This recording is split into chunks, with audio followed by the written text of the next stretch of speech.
Welcome back to another episode of Canopy Practice Success. I am your host, Casey Brothers, and we have our first return guest. Welcome back, Michelle.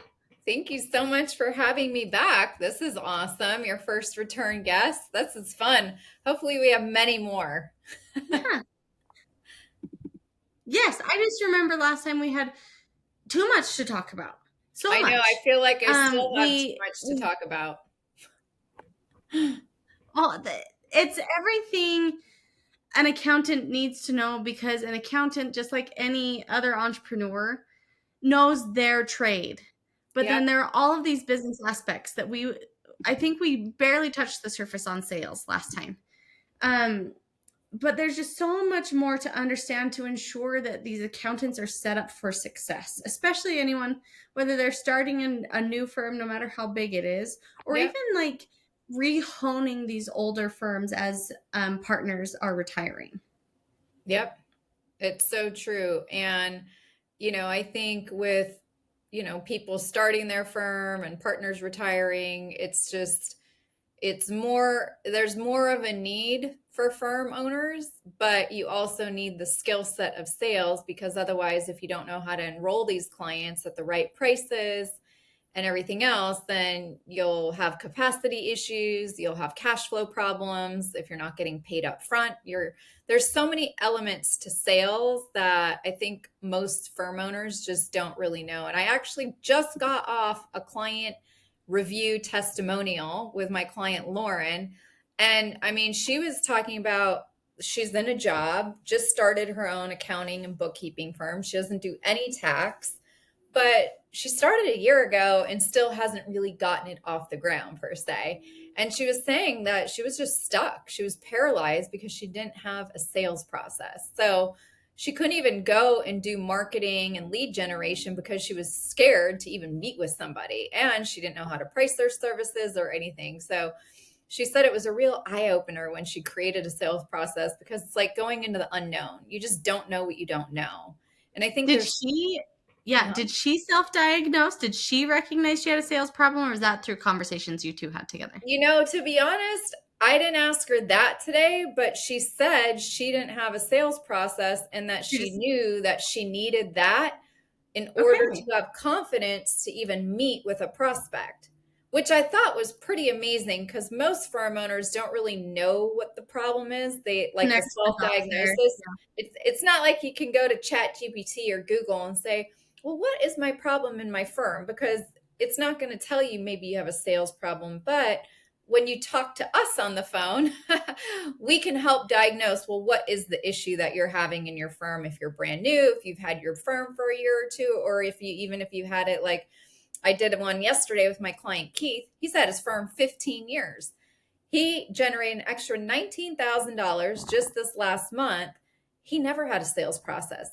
He had zero boundaries with his clients. He did everything and anything for anybody. And he was at capacity. He's like, Michelle, I just couldn't keep going. I was like going to tip over. And I'm like, and I think that's an industry problem, right? So many Yeah. firm owners are overworked, underpaid, stressed out, having anxiety and panic attacks. And it's like, as an industry as a whole, we have to change. And one of the biggest changes each person can make is having a sales process that you stick to, because it helps you create boundaries not only for yourself, but also for your clients. Okay, you've said a word twice now that I was going to say if you hadn't said it, and that's Oh, what? boundaries. Oh, boundaries?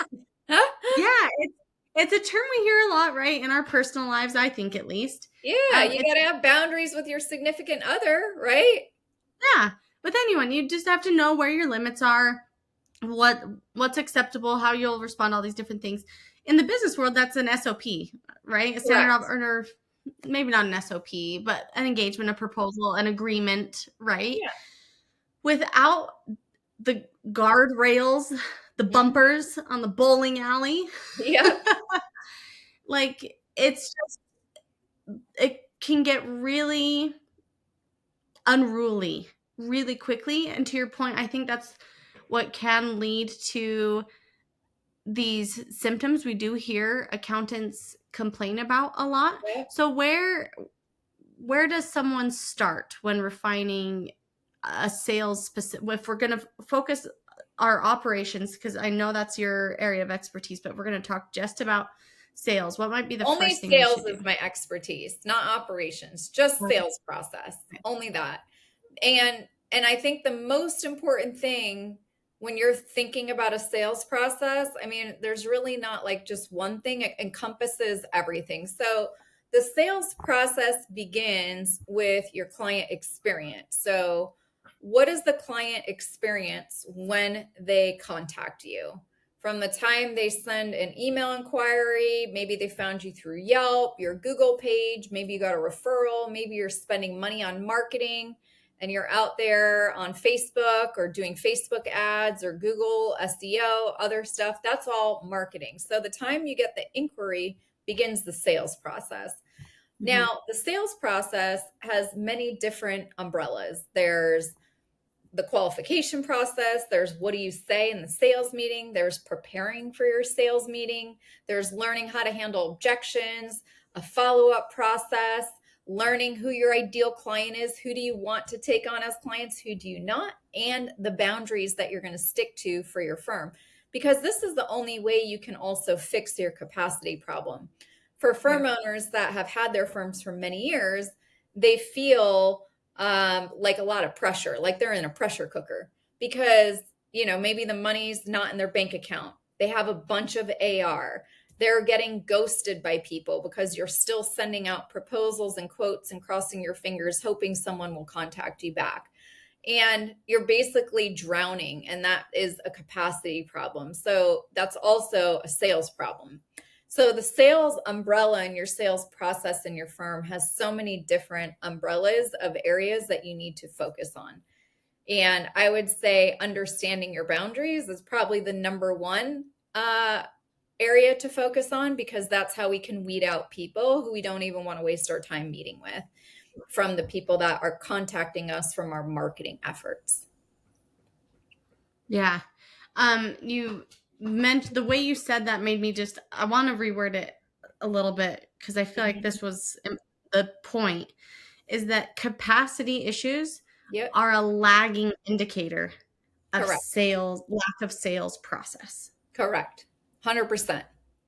I Yeah. felt like So that for me as a non-accountant, I felt like that was a big light bulb. yeah. And my client Keith, let me just see if I can find some of his notes. Because he had a capacity issue and now he's realizing that there were so many things as firm owners you think in your head, but you never communicate to your client list. You never communicate boundaries on when you need documents by, let's say for And it could be accidental. It could be that you're scared or nervous to say something out loud or like yeah, draw that boundary, put that line in the sand. But there was something you said last episode. You said you teach and preach all the time that people buy clarity, certainty, and confidence. totally. I love the Yeah. three C's. And it's so true because the waveringness, the lack of confidence communicates so much. It's like, okay, well, do you know what you're doing? If you don't know how to interact with me, do you know how to do bookkeeping? They will Right. instantly jump to that, even if you are a great bookkeeper or whatever the case may be. Yeah. And I think confidence, like people say, oh, Michelle, what do you really do here at the Abundant Accountant? What's your 8-week sales mastery course all about? And I'm like, I sell giving your life back, getting freedom back, getting time back, getting money in your bank account, but ultimately you get confident. And that's what Yeah, Lauren got. I mean, so many brand new firm owners gain confidence just by having a process. And I think, like, for those of you doing bookkeeping or taxes, you're confident in executing the work because you got taught a step by step process for that element of executing the workflow. But what about the workflow to get money in your bank account? You signed up, and I talked about this on the last episode, to be a full time entrepreneur, which is a 24/7 sales job. yeah, So you have to learn the art of enrollment, the basic sales 101 if you're going to own a business. That's just yeah. what it is. We're always having to sell ourselves, but there's so many other layers to sales.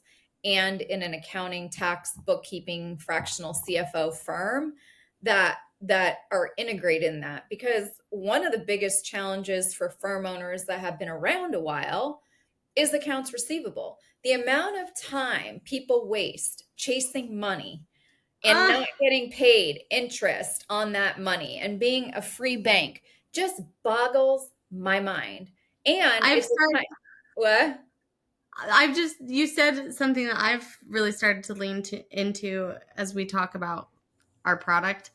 It's just like, you're not a bank. Quit being No. one. Like, Yeah. you don't need to owe this what you think might be a courtesy, or I don't know, or maybe it's just um old practices that just haven't really been reconsidered and been like, oh, is this actually the best way to do, it's just been practiced for so long Yeah. that You need to use your product and use Canopy and use all the tools that you're spending money on, because that is how you don't become a free bank. And yeah. all the money that you're missing out on the compound interest and all this other stuff, but just the admin, some of the people that are sending out invoices and chasing the money on 30, 60, 90-day old invoices, they've got admin people Oh, doing that for them. And what a waste of payroll when you could be doing so much more. So most, not most, all my clients that work with me, like Alfredo, he was in our class on Tuesday. He goes, Michelle, this is like the most relaxed tax season I've ever had. And I'm like, great. That's how it should be all the time. You know, seriously. when you Okay, are getting paid in advance, you're not going to file a return you're not even going to lift a finger and do the return until you've been paid. There's been so many people, it just like it, if you own a firm and you're listening, how many times have you done work for somebody and then they just disappeared on you? They didn't even take the work that you did and you didn't get paid, yeah. right? It's like Yeah. my boyfriend took his shoes to a shoe repair and he did a really good job, like three different pairs of shoes. They look brand new. And he came back and he's like, do you know that you don't pay for your shoes until you go pick them up? I go, how much stuff does this guy have at his shop? Do you know how many people probably drop stuff off and just completely forget that they even dropped anything off? And it's the same for the firm owners that are doing work up front. This guy's repairing designer bags, designer shoes, fixing them all, and has like all this inventory and no money because the people have completely forgot about their stuff. Yeah. Okay, so with that's an interesting example. Um, because where I wanted to talk to you about, like, okay, is a way to solve this AR issue pricing, just pricing into, or like just the The way to timing, solve the it way is you fixing price, your or sales process. okay. Yeah, so we'll talk about the three P's. Okay. Last time we Okay. talked about three C's. Today we'll talk Okay. about three P's. Number one, you have to price and figure out what you're going to charge for the engagement. If it's a cleanup, if it's a business return, if it's whatever, before you start the work. That's step number one. Okay. Yeah. Because you have to gather the documents and know what are you going to go into. And Casey, it's kind of like a doctor going into surgery. I'll use my boyfriend for an example, and he had a back surgery, but the surgeon, the orthopedic surgeon, would not see him until he had x-rays done, MRI done, pain management done, physical therapy completed with all the notes. Then he saw the surgeon and said, okay, you've tried everything. I see the problem. Now we're going to go do surgery. So in our world of taxes, bookkeeping, accounting, CFO work, all that, we need to see people's tax returns. We need to see their financials. We need to see their QuickBooks files. We need to see all of that so you can diagnose and look at the x-rays and look for where there's soft tissue areas and other things that you're going to see on an MRI or x-ray, so you can diagnose the problem in your sales meeting. You're actually coming so prepared to the sales meeting. You have the engagement letter ready. You have the invoice ready. You have everything ready to go. Now, if there's some surprise that you learn in your sales meeting, which we have not enough time to talk about how to do all that right here, then you can make an adjustment or create a supplemental invoice at that time. But at least in your first meeting, you're also going to get number 2P is get paid upfront. You're Yes. going to get paid in that sales meeting and you're going to get a signed engagement letter. So that eliminates AR, it eliminates admin chasing people. It makes you have a much fuller bank account. You can reinvest those funds if you want. Maybe high yield savings account, or if you need cash flow, at least you've got it there, but at least the money's growing and doing something for you instead of you being, like you said, Casey, a free bank. Yeah. Okay. So you need a price in advance, you need to get paid up front, and you have to understand the client's problems. So when you're going through the x-rays and the MRI and their QuickBooks and their tax returns and their financials, you're looking for problems, you're looking for mistakes, you're looking for where there's errors. You're being the investigators that you are. You're actually doing your craft. You're doing what you're really good at and figuring out the problems. And then a whole nother podcast we could do is understanding what questions to ask your prospect Yeah. in a sales meeting to really get to the root of the problem and why someone would want to pay you right then and there to fix it. So those are the So 3 Ps. yes, and you've mentioned doing that. I mean, I'm sure you've got some of it established up front so that you can communicate it in this sales meeting. It seems like the sales meeting is like the crux. It is. It's What very, it's does it very have to important happen? because in the sales meeting, you can also get paid up front. You can get the engagement letter signed, which can also eliminate being ghosted. I would say Mm, over half or more of the firm owners, you send out a quote, a proposal, and then you're like, oh, I never heard from them again. They said they wanted to move forward. They said they were going to sign my proposal. They never paid the invoice. They never signed it. You're ghosted. And then you're wasting all this time trying to figure out who to even follow up with because you don't have a follow up system in place, which is also part of your sales process. So we want to switch the roles. We want to have clients practically chasing you down because they yeah. see that you're the best surgeon for them. They want to pay you whatever they asked you. They're not begging you. They see the value in you and they see what you're worth and they want to work with you. Where most firm owners feel underappreciated and undervalued and, are just taken for a free ride. So we Yeah. change the script by having a sales process in place. And you can do that Yeah. without being pushy, without being salesy, and just having Yeah. a skill set that, so you can follow steps. That's all. Yeah, and I would say too a myth that maybe people might have, or I feel like I've heard circulated Uh-huh. all over, not just specific to accountants, Yeah.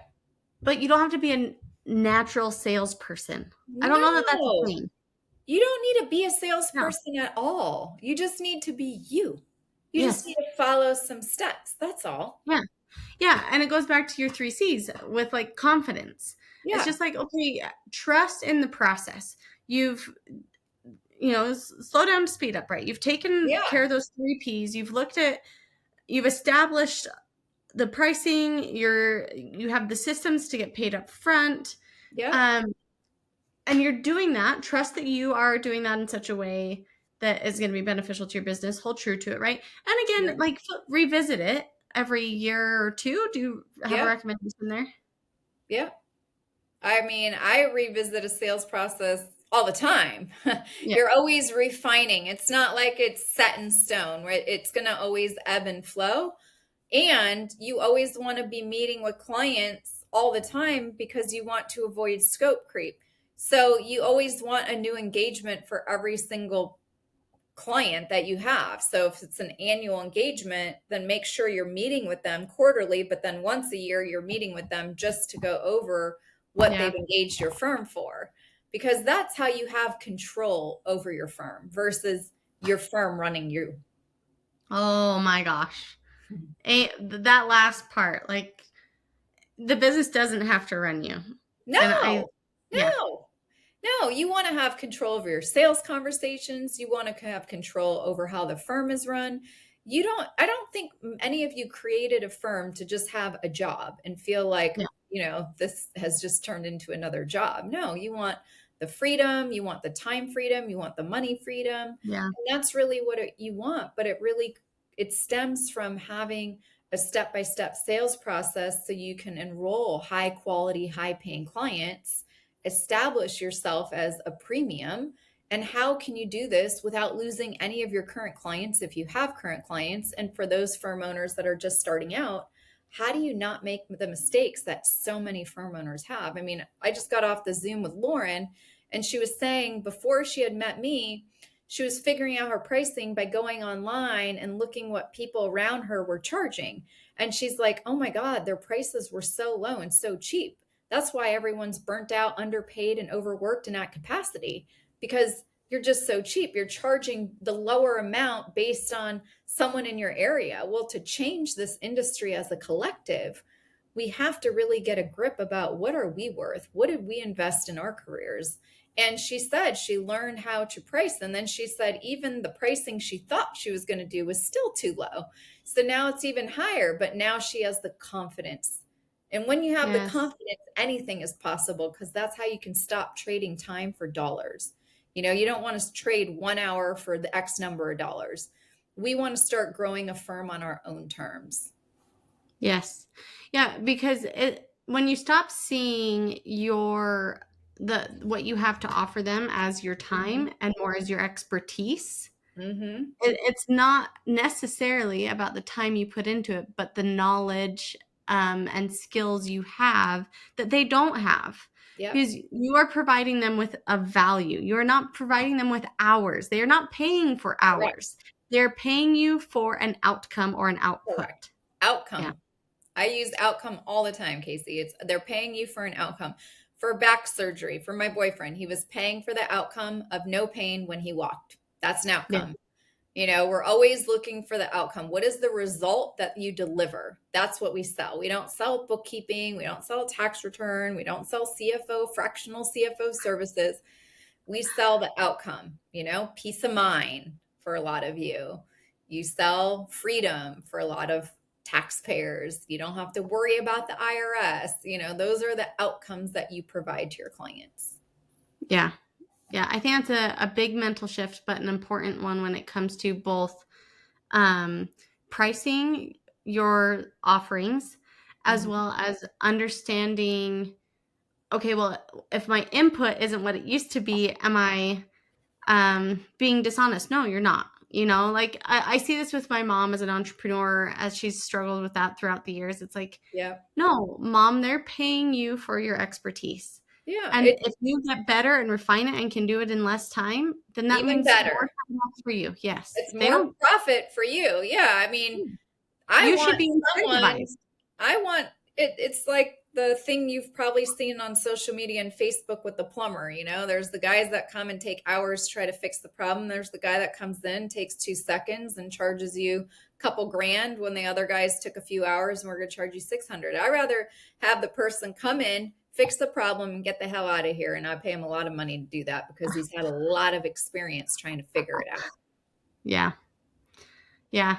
I do want to, in our last couple of minutes, just because that sales meeting seems to be like this big deal breaker. Do you It have is. a formula, an outline, recommendations for, how long should it last? Can it be on Zoom? Can it be in person? Can you replace it with a Loom video? I've been seeing lots of recommendations there. No, What things? I No. you got to have human connection. I mean, well, in the way that I teach, it's relationship based selling.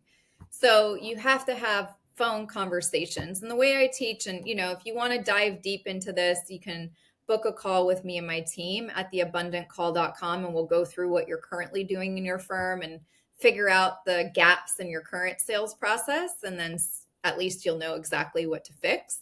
And then if some of you want our help, we can talk about that too, but go to theabundantcall.com. But as far as all the steps, like, you can't do it on Loom. I don't recommend it on Zoom, because once you work with me, you're going to have all sorts of notes and things. And then you can't be present with your client, because actually sales is about a skill of listening.